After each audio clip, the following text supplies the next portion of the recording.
Hello everyone! Pakita ko nga pala sa inyo yung elevator nila dito. Ang weird lang kasi talaga. Parang old style siya dito. Ayan. Nasa Romania pa rin ako. Ito yung ano niya. Parang aparador siya, no? Ayan, isasarado mo siya. Pumasok ako, diba? Sarado. Tapos, yan, pupunta ako sa babae.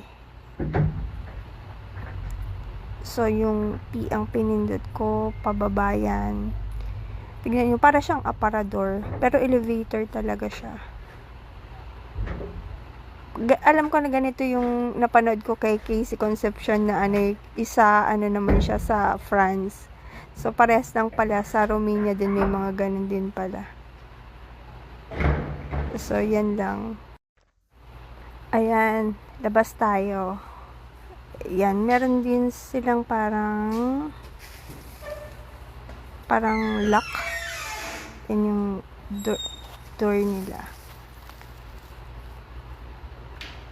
I-turn mo lang yun na pag nag-green, tsaka mo buksan. Ganyan, pag pumasok ka sa kanila, ganyan.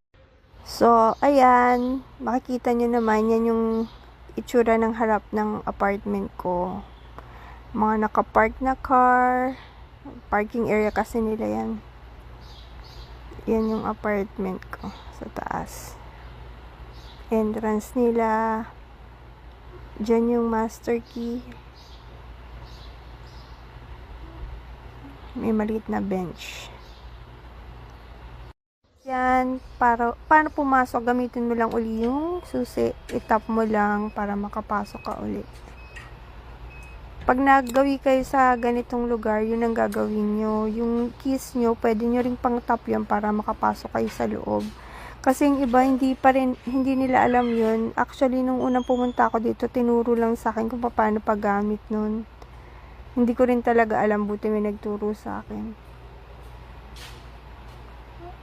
Tapos yan, ito yung elevator na akala mo aparador. Binuksan ko. Diba, nakita nyo yan na. Tapos yan, isasara natin. Kala mo aparador lang.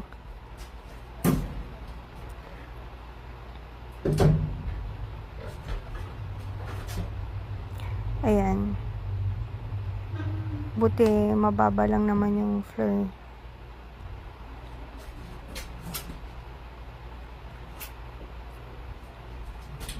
Tapos, nandito na tayo sa aking apartment.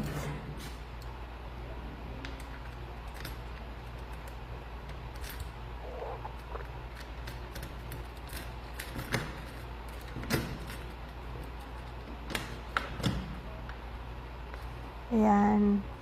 Home sweet home. Home sweet home.